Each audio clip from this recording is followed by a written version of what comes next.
नमस्कार दोस्तों, I am sure कि पिछले कुछ दिनों से आप ताइवान और चाइना के बीच में जो भी कुछ हो रहा है उसके बारे में सुन रहे होंगे, न्यूज़ आर्टिकल्स देख रहे होंगे। लेकिन कल एक बहुत ही बड़ा बयान आया है ताइवान के डिफेंस मिनिस्टर का। आप देख सकते हो उनके द्वारा बोला गया है कि जो चाइना है वो आपका 2025 तक ताइवान को इन्वेड कर सकता है, इन्वेजन कर सकता है। और इसी की वजह से ताइवान अब कुछ कदम उठा रहा है। इसी के बारे में हम डिटेल से जानेंगे। साथ ही साथ जो इंटरनेशनल कम्युनिटी है वो क्या कह रही है, उसका क्या पर्सपेक्टिव है, वो भी मैं आपको बताने की कोशिश करूंगा। चलिए आगे बढ़ते हैं। लेकिन उसके पहले अगर आप यूपीएससी या फिर किसी भी एग्जाम की तैयारी कर रहे हैं तो सिंपली आप हमारे ऐप को डाउनलोड कर सकते हैं या फिर studyIQ.com पर जा सकते हैं। जितने भी कोर्सेज हैं आपको वहां पर मिल जाएगा। चलिए देखते हैं एग्जैक्टली यहां पर हो क्या रहा है। देखिए, जो ताइवान के डिफेंस मिनिस्टर हैं च्यू क्यो चेंग, उनके द्वारा कंट्री की पार्लियामेंट में, जी हाँ, ये ऐसा नहीं है कि कोई प्रेस मीडिया के अंदर ऐसा कोई बयान दे दिया गया हो, और खुद जो डिफेंस मिनिस्टर हैं उन्होंने पार्लियामेंट के अंदर ये बयान दिया है कि China could mount a full scale invasion of Taiwan by 2025। आपको पता ही होगा कि जो चाइना है वो कहता है कि जो ताइवान है वो हमारा एक एक्सटेंडेड प्रोविंस है, एक प्रकार का प्रोविंस है। जैसे चाइना के अंदर कई सारे प्रोविंस आपको देखने को मिलते हैं, तो ताइवान हमारा प्रोविंस है। ताइवान कहता है कि नहीं, हम तो यहां पर एक इंडिपेंडेंट कंट्री हैं।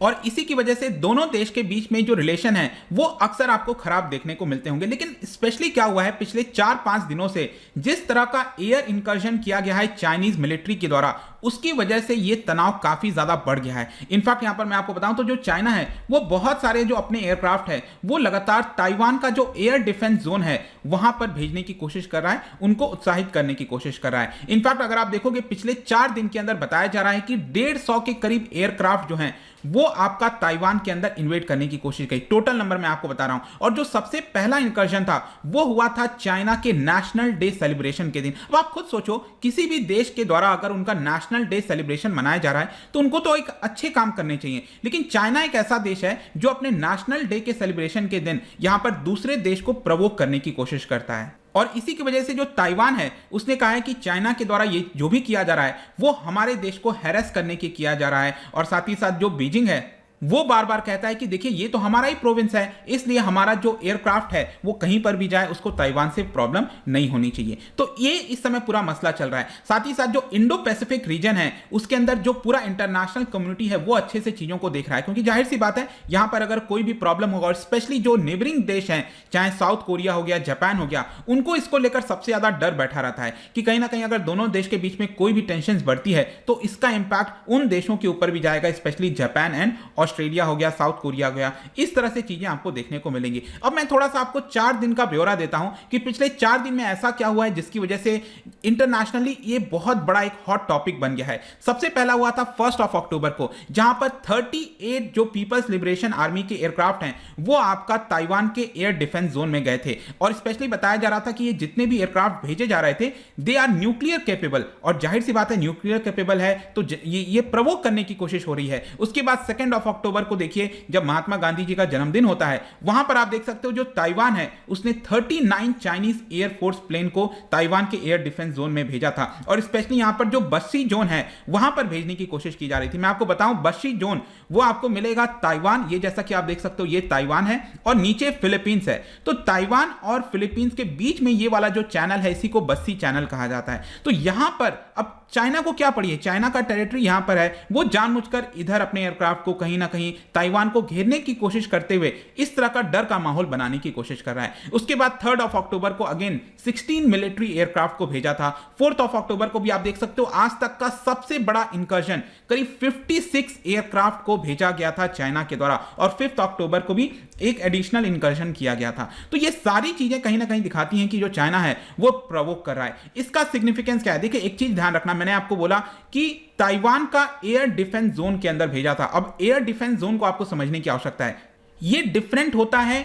एयर स्पेस जोन से। जो एयर स्पेस होता है ना वो आपका वो इंटरनेशनली रिकॉग्नाइज्ड होता है। जैसे कि ताइवान है तो इनका इंटरनेशनल रिकॉग्निशन हो जाएगा कि ये वाला स्पेस जो है वो ताइवान का एयर स्पेस जोन है, ठीक है। तो यहां पर कभी भी कोई एयरक्राफ्ट जाएगा तो उनको ताइवान से परमिशन लेनी होती है। लेकिन प्रॉब्लम क्या होता है कि कोई भी देश अपना क्या करता है, एयर डिफेंस जोन को मार्क कर देता है। जैसे कि ताइवान का एयर डिफेंस जोन आप देखोगे इस तरह का कुछ आपको देखने को मिलेगा। तो काफी लार्जर एरिया में यहां पर एयर डिफेंस जोन होता है, और उसी प्रकार से चाइना का एयर डिफेंस जोन ऊपर वाला देख सकते हो, चाइना ने भी ये भी कर रखा है, जापान का एयर डिफेंस जोन देख सकते हैं। तो बेसिकली क्या होता है ना कि जो एयर डिफेंस जोन है वो अलग अलग देश के साथ क्लैश भी होता है, ओवरलैप भी होता है, जैसा कि आप देख पा रहे होंगे। तो जो चाइना में जितना भी इंकर्जन किया है, ध्यान रखिएगा, वो ताइवान के एयर डिफेंस जोन में किया है, वो एयर स्पेस पे नहीं किया है।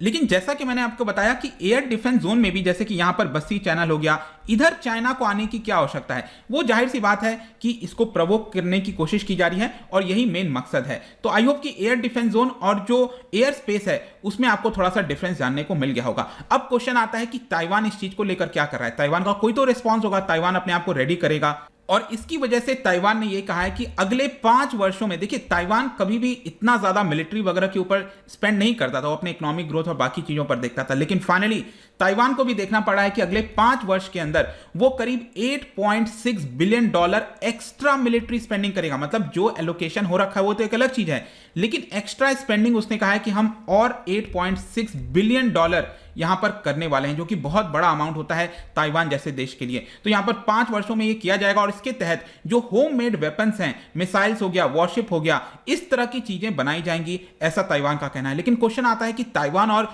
यूएस के रिलेशन क्या है इन सारी चीजों को लेकर? देखिए यूनाइटेड स्टेट्स एक सबसे क्लोज अलाई कह सकते हो आप ताइवान का, जो कि अक्सर मदद आप कह सकते हैं कि करने की कोशिश करता है, दिलासा देता है, लेकिन अब कितना सक्सेस पा पाता है वो बहुत मुश्किल है, क्योंकि ज्योग्राफिकली पॉइंट ऑफ व्यू से आप देखोगे तो यूनाइटेड स्टेट्स बहुत ज्यादा दूर हो जाता है। तो यहां पर जो बाइडन है, उन्होंने ये बोला कि जो चाइनीज प्रीमियम है शी जिनपिंग, उनके साथ हमारी बातचीत हुई है, और हमने इस बात को माना है कि ताइवान जो एग्रीमेंट है उसको फॉलो करना चाहिए। ध्यान रखिएगा, ताइवान एग्रीमेंट बेसिकली क्या है? यूएस और चाइना के बीच में है, ठीक है। ताइवान एग्रीमेंट किसके बीच में है?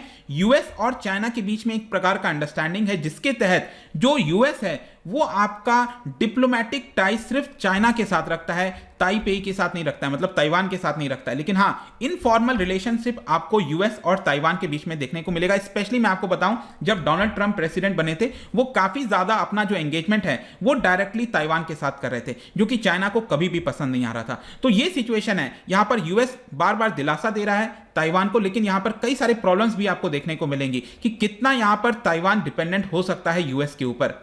और स्पेशली जो अफगानिस्तान में रिसेंटली इंसिडेंट हुआ है, यूएस ने विड्रॉ कर लिया है, तो बहुत बड़ा प्रश्न आता है कि क्या यूएस के ऊपर अब कोई देश डिपेंडेंट हो सकता है। और इसीलिए आप देखिए यहां पर ताइवान ने क्या डिसाइड किया कि हम $8.6 बिलियन डिफेंस के ऊपर खर्चा करेंगे, और स्पेशली जो होम ग्रोन वेपन्स हैं, चाहे मिसाइल्स हो, वॉरशिप हो, इसको हम बनाएंगे। तो ये चीज इस समय हो रहा है। जहां तक बाकी देशों का सवाल है, तो देखिए जो सबसे इंपॉर्टेंट कंट्री हो जाता है उस नेबरहुड में, वो है आपका जापान। और जापान के डिफेंस मिनिस्टर ने ही यहां पर एक होप जताया है कि हो सकता है कि यहां पर डायलॉग के माध्यम से चाइना और ताइवान के बीच में जो भी प्रॉब्लम है उसको सुलझाया जाए। और आपको रिसेंटली पता होगा, जो प्राइम मिनिस्टर, नए प्राइम मिनिस्टर बने हैं जापान के, फूमियो किशिदा, उनके द्वारा यह बयान आया है कि वो जापान अपने आप को प्रिपेयर करेगा जो भी सिनेरियो बन रहे हैं। अगर टेंशन्स बढ़ेंगे तो जाहिर सी बात है कि जापान भी अपने आप को प्रिपेयर करने की कोशिश करेगा। जहां तक ऑस्ट्रेलिया का सवाल है, ऑस्ट्रेलिया ने काफी स्ट्रॉन्गर स्टैंस लिया है इस केस में। अब बेसिकली ऑस्ट्रेलिया का यह कहना है कि दोनों देशों को यहां पर बातचीत करके मसले को सुलझाना चाहिए, लेकिन साथ ही साथ कोई भी देश जो थ्रेट होता है, फोर्स का इस्तेमाल करने की एक प्रकार से धमकी दी जाती है, वो नहीं करना चाहिए। मतलब ऑस्ट्रेलिया का डायरेक्टली यहां पर इशारा चाइना की तरफ था कि चाइना जिस प्रकार से फोर्स के माध्यम से, थ्रेट के माध्यम से यहां पर प्रवोक करने की कोशिश करता है, ऐसा नहीं होना चाहिए। और ये सारी चीजें ध्यान रखिएगा, ऑस्ट्रेलिया को बहुत ज्यादा ध्यान में रखते हुए किया जा रहा है, क्योंकि रिसेंटली एक एग्रीमेंट हुआ था, ऑकस एग्रीमेंट, जहां पर ऑस्ट्रेलिया को न्यूक्लियर पावर्ड जो सबमरीन है वो दिया जा रहा है। उसकी टेक्नोलॉजी यूनाइटेड स्टेट्स और यूनाइटेड किंगडम के द्वारा दी जा रही है, ताकि इंडो पैसिफिक रीजन में जो चाइना है उसके ऊपर निगरानी रखी जा सके। देखते हैं चीजें किस तरह से टर्न आउट होती हैं, लेकिन डेफिनेटली यहां पर चाइना और ताइवान के बीच में जो टेंशंस हैं वो रिसेंट टाइम्स में काफी ज्यादा बढ़े हैं। तो ये पूरा मामला था। आई होप कि हर एक पहलू आपको समझ में आया होगा। जाने से पहले काफी इंटरेस्टिंग क्वेश्चन, क्या बता सकते हो कि जो टर्की है, अब आपको टर्की पता होगा कि कुछ हिस्सा इसका यूरोपियन टर्की में भी आपको देखने को मिलता है, मतलब काफी बड़ा हिस्सा आपका एशिया में तो है ही है, लेकिन कुछ हिस्सा आपको यूरोपियन साइड में भी इसका देखने को मिलता है। तो दोनों को सेपरेट करने वाला जो जो चैनल है या फिर स्ट्रेट है, पैसेज है, वो एग्जैक्टली कौन सा है, उसको क्या बोलते हैं, ये आपको बताना है। इसका राइट आंसर आपको पता ही है, मेरे इंस्टाग्राम पर तो मिलेगा ही। वहां पर अगर आप नहीं हो कोई बात नहीं, टेलीग्राम से भी ले सकते हैं इसका सही उत्तर। मैं कई सारे एमसीक्यूज यहां पर डालता रहता हूं स्टोरीज के फॉर्म में, आप जाकर प्ले कर सकते हो। बाकी अगर आपको पीडीएफ चाहिए तो टेलीग्राम पर आइए, अलग अलग सोशल मीडिया पर भी आप जुड़ सकते हैं। साथ ही साथ यूपीएससी या फिर किसी भी एग्जाम की तैयारी कर रहे हैं तो सिंपली आप हमारे ऐप को डाउनलोड कर लीजिए। आई होप कि वीडियो आपको पसंद आया होगा। मिलता हूं आपसे next time. Till then, thank you very much, see you soon.